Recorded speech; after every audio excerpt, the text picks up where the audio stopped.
Chamber is the latest Series 5 card released in Marvel Snap, and he ended up surprising me. A lot of people, myself included, were pretty down on him prior to release, but he is definitely better than I thought he'd be. However, is he a must-have Series 5 card? Let me break down exactly where he's good, where he struggles, and ultimately whether or not you should spend your tokens on him. Let's dive into this review. Hello and welcome everybody. Kicker of Elves here. Hope y'all are having a great day. Today I've got a review of the new Series 5 card in Marvel Snap, Chamber. Chamber is a 2-cost, 3-power card that says activate plus 2 power for each 5-cost or higher card you have here and in hand. Now, looking at this season, there was a lot of data mines. There was a lot of people looking at this stuff. We got stuff like Maverick coming out later this season. Some people are excited for Weapon H and Aurora. There was a good amount of people very down on this card, looking at this as being like a 1-star card or just something that is not going to be able to live up to any kind of high card without a home. And you know, I was pretty negative on Chamber 2, if I'm being honest. I used to not be a collection complete player. Just recently I decided I'm going to, keep up, try to stay collection complete so I can provide more insightful commentary on all these new cards and making videos for y'all. So if I wasn't a player who's trying to be collection complete and make videos, Chamber would probably have been a card that I outright skipped, but I'm kind of glad that I didn't. Chamber has surprised me a bit. This is not a 5-star card. This is not even a 4-star card. I've played with him a bit, and I was able to play with him on ladder before the hot location dropped. For those of you that are watching when this comes out, as of recording this, the hot location is Altar of Death. Chamber is very much not an Altar of Death card, so I was able to play with him before the hot location turned into Altar of Death, and also did a little bit of conquest play with him as well. And he's pleasantly surprised me. Some of the criticism that people have is that, ramp decks don't necessarily need this kind of card. It's an activate, which could slow it down. And there's some negativity, but honestly, in the right lists, in the, ethical ramp lists that have been going around by, created by the Pixel Alliance, which I'm a part of, I believe Smiles was the original creator. And then Cougar took a list over to a Day One Infinite. We'll talk about the specific list I've been using him in, but overall, I'm pretty positive. You do have to, this is kind of not a build around card. This isn't something like, a way that a Doom 2099 or a Victoria hand wants you to you have to build your whole game plan around it. But you do have to, you're not just playing regular old ramp style stuff. You do have to say, okay, there are deck building considerations that I need to make, but Chamber is regularly becoming very easily a 2-7, but often 2-9, 2-11, sometimes 2-13 if you're popping off. And that's great stats. That is a lot for what you want from a 2-cost. I mean, in the video we did yesterday talking about the Activate Surfer list, you can get Awesome Andy up to a 222, and that's pretty crazy. Ultimately, if we zoom out all the way, Marvel Snap is a game about winning 2 locations by having the most power. And the way you do that, unless you're playing a zillion tech cards, which the game has started discouraging, is by making sure that you are playing more points efficiently. Without energy sheet stuff going on, generally speaking, both players have the same amount of energy, unless they're ramping in some way, and you need to make your energy create more points than your opponent's. So does Chamber help you do that? Sure, he helps, but is this a must-have card? No. Ultimately, I think this could easily be a skip unless you are really, really into the ramp archetype and you've got a decent stockpile of tokens. If you've only got 6,000 or even less than 20,000 tokens and there are other cards that you want, you're not collection complete, this is probably a hold. When this video goes up, it'll be Thursday, so there'll still be a good amount of time for you to do the weekend missions. Keep checking X, keep checking videos from myself, Snap Judgments, KM Best, all the great Snap creators out there.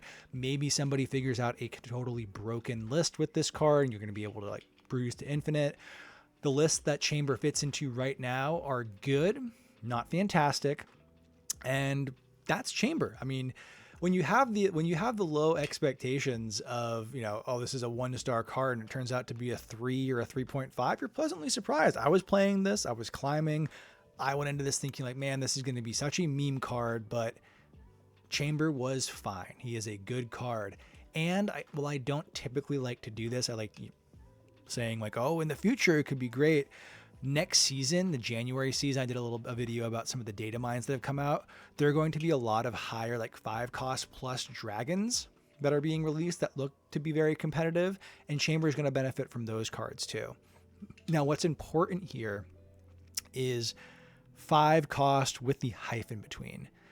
Typically what that means is a cost that is like, if you do like Sarah stuff and you take a card that a Devil Dinosaur and bring it down to 4 cost, it's not looking at what the card costs in the moment. It's what the cost of the card is like on the text normally. Like Chamber is always a 2 cost card. He's a 2/3.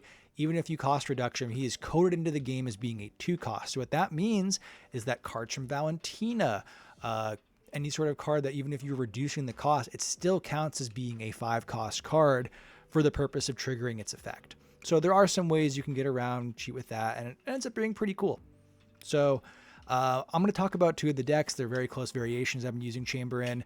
I've actually really enjoyed them, but if you just want to get the, should I spend my tokens on this? Should I hold? My advice would be, unless you are in love with this kind of list that I'm about to talk over, you love ramp, and you've got tokens to spare, to probably hold on Chamber, because there's some pretty crazy cards coming up in the future. But let's talk about the list. Over here, call this Ed Chambers. If you totally unrelated to Snap, but it's a very good like B-side smaller bit from the show Silicon Valley. So for those of you who've watched that, shout out with an Ed Chambers quote in the comments if you know what I'm talking about here. So Ed Chambers, this is a spin on the ethical ramp list that you might have seen going around. Again, I believe that the progenitor of that was Smiles. Cougar used this exact list to hit Day 1 Infinite, and it's a totally valid deck. And I actually like the different spin on it. Like you're seeing cards in here that you've probably like haven't played with in forever. Nick Fury, Devil Dinosaur. These aren't meme cards. These aren't like, hey, we're trying to make Chamber work, so we're square pegging round hole and playing off meta cards for the sake of it. This all makes sense. And Isan gets to feel like a legitimate threat from this. So like this deck holistically is mixing the ramp package stuff with cards like Jennifer Kale, Electro, Luna Snow, Wave, and like doing blink cheating because you have a lot of big guys here. And then combining that with Nick Fury, which generates 3 6 cost cards, Devil Dinosaur, who benefits from all the extra cards in your hand, and Chamber, which, you know, can get the benefit from 5 cost or higher cards in your hand or next to him. You don't have to wait until turn 6 to do the activate.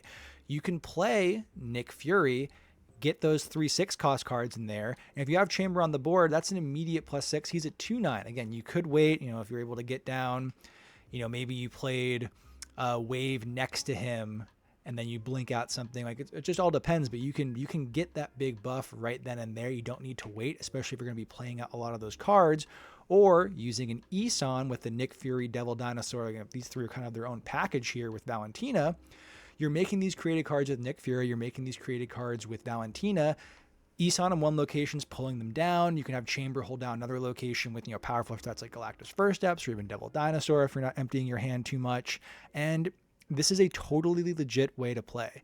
You've got Blink to swap out your 3 cost, or, you know, Jennifer Kale, maybe your 2 cost cards to ramp into bigger things. If you have a 3 cost down, that's kind of the better thing to ramp out of, because then you're guaranteeing you're either pulling in Nick Fury or one of your huge 5 costs. Enchantress with Devil Dinosaur in the same deck might seem a little bit odd, but you can and often do want to be playing more than 1 card a turn. So if you're doing Electro into Enchantress, that's good. It also gives you a free roll. There is ongoing stuff. There is, you know, tribunal lists that want to go over the top of you and every other deck in existence. And Enchantress lets you free roll those. People might not be expecting an Enchantress because you're not playing an Airshim deck.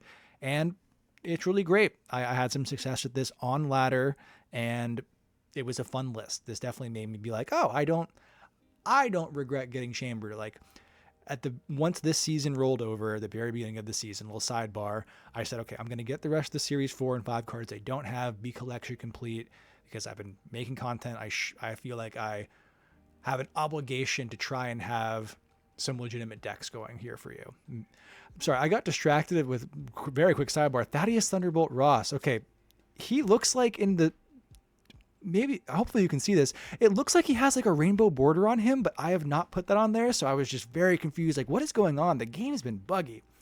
Anyway, Thaddeus Thunderbolt Ross, maybe he could go in this list, huh? You get a card with 10, no, not at all. Anyway, back to the list. This feels legitimate. This feels like not a meme list. You could totally do this, especially if you love the ramp playstyle. The very first deck I used to cross over into Infinite about 3 years ago in the December 2022 season was an Electro ramp list. Again, December 2022, so very different. There was stuff like Doom Odin Leader going on in there, but this is totally legit. The other version of this, which I'm calling Ed Chambers again, because I think that bit from Silicon Valley is very funny. Very similar list that you're looking at here. This does away with the Nick Fury, Devil Dinosaur sort of thing. And the only created card that you're getting here is with, you're doing Iron Patriot, doing Valentina stuff with Isan, but you are bringing in Hydro Man and Cosmic Ghost Rider. Hydro Man, I think now that we've had him for a bit, people have overplayed his downside of being symmetrical with your opponent. There aren't a ton of ramp lists around. Like the few times I've gotten Hydro Man this season, they have Hydro Man and I've drawn my Nico. Like there's a lot of Victoria hand. Like you're not cheapening costs too much. So Hydro Man here, especially if you're ramping into him on 5, can give you a cheap Isan. You have so many big cards to hit in here that, and if you're playing him and you don't have any, like your hand is all big guys, you don't play him. It's pretty obvious to be able to tell, okay, I've got my 2 costs and 3 costs down. There's a high chance I'm going to pull something huge out here. And then also, Cosmic Ghost Rider gives you a little extra tech with Enchantress, and this line is just something I really enjoy, playing Luna Snow and then playing Cosmic Ghost Rider into that location. You give them that, 0 power cost Ice Cube there that's not ramping anymore and is just stuck there unless they can destroy it. That's a fun line too. So I played with this one in Conquest because when I saw this list get posted on X, I think this was from Burb. I'm not sure who was the original creator, but he's the person who I saw share it. At that point, the hot location was going on, and this is very much not a location I want to be playing into Altar of Death hot location. So I took it into Conquest and had some fun with it. It's very much the same sort of thing. I'm not sure. Chamber doesn't feel like a card that goes into like the Jocasta activate combo list. This feels like a ramp card. These ramp lists are legitimate. Are they at the top of the meta? No. And Chamber similarly, not the top of the meta. So yeah, in conclusion, that is my review of the new Series 5 card Chamber. If you want in-depth deck guides, meta theory, tips so you can always hit Infinite or push the Infinite rank leaderboard or achieve whatever your rank goals are in Marvel Snap, and stay here at this channel, hit subscribe. I've been doing this for about 5 weeks now, and the response has been phenomenal. I've loved doing this. The community has been so positive. I'm so proud of what we've built here, and I look forward to reading all your comments. Let me know if you've picked up Chamber. If you have questions, if you have hyper-specific stuff like, hey, I don't like ramp, but I'm thinking of this list. Do you think it's worth it to get Chamber? I have this many tokens. Don't feel like that's a weird question. I love responding to this stuff, love talking about Snap. Leave me comments and I will reply to each one of them as long as you are not being rude or outright trolling me. Even if you don't want to talk about Marvel Snap, you just want to talk about how much you love Pavement or your favorite 90s band or any cool manga you're reading or anime you're watching, I'm there for that too. You want to talk about how great FLCL is, I will have that conversation. That is my favorite piece of media. It's the best piece of media ever. Talk about meal prep or just what you're doing this weekend. As usual, I've gotten extremely off topic in this sign off, but I guess that's just my thing at this point. I'm Kicker of Elves. Thank you so much for watching until the end. Please like, comment, subscribe. And if you're still here, head over to Kicker of Elves, TTV, and Twitch and follow us there. We have a lot of fun streaming. We had a 70% win rate with the Activate Surfer list we were playing on stream yesterday. That was a ton of fun. And thank you all. I will see you next time. Have a good one. Bye.